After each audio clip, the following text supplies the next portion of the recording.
ඒ වගේම දකුණු ආසියාවේ කුරුමාන්ත ශ්‍රී ජගන්තයාම් වන තම්රෝ ආයතනයේ ප්‍රදේශ පාර කර්මකාරකම් ඇතුළු ඒ වගේම සහෝදර කලමනාකාර මහතුරුනි අවසරයි. පායිදන්නේ අද විශේෂ දිනයක් වටපත් වුණා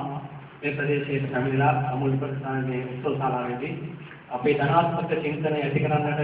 මේ මහත්යාගත් උත්සාහය පායිදන් දැනට කාර්යභාරයකට මම මේ මොහොතේ සැලකනවා. එතුමන් ප්‍රකාශ කළ මේ සමස්ත දේශන තුනම ගැඹුරු තිබුණා. වාග්යතුන් වහන්සේ දේශනා කළ පරිදි ආරෝග්‍ය පරමාලාභං සන්තුෂ්ටි පරමන්තන විශ්වාස පරමාඥාති නිපාන පරමං සුඛං කියන ඒ ධම්මපදයෙන් තිබුණ ගාථාව සම්පූර්ණ සමස්තයම එතුමාගේ දේශනාව තුළ ඒ සම්බන්ධව ගොඩනැගී තිබුණා. මම හිතනවා උදේ මේ ස්ථානයේ දෙමෙනෙද්දී කිස්සදෙන් ආපු පිළිසකට මෙතනින් එළියට යද්දී ජනමෙන් පිරුණ අලුත් චින්තනයක් ඇති වුණ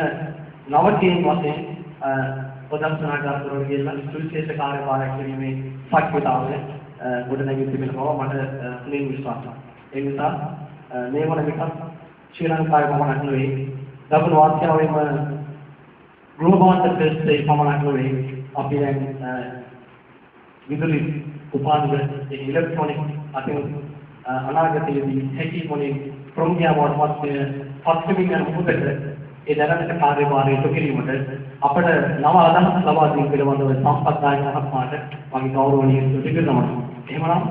මගේ මොකද පිළිවේ නම් යන්න දැක්වත් තේනේ නම් කිම ප්‍රතිවල ගන්නේ මනුමුණව විකුණුසේ යන ප්‍රකාශයක් මතක් කරගෙන අපි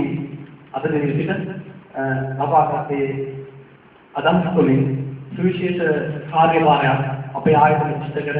අපි තවමත් දකුණු ආසියාවේ පමණක් නෙවෙයි සමස්ත විශ්වයේම ජනප්‍රිය බවට පත් වීමේ කාර්යභාරය ඉටු කරමින් පවතුමින් අද දිනේදී පුරා පැයකීපයක් මුළුල්ලේ අපව රස විමුදනයට පත් කරමින් අපේ විද්‍යාත්මක බව සම්පූර්ණයෙන්ම පහව යන්නට වැදගත් දේශනාවක් පැවැත්වූ ඒ වසුන්දර මහත්මයාට මගේ හදවතින් ස්තුතිය පිරිනමමින් සිව්දනාටම මේ ඓතිහාසික රන්ගිර දඹුල් පුරවරයේ සිට සුබ සංධ්‍යාවක් සාසනයෙන් මතමින් මානියන්නවා.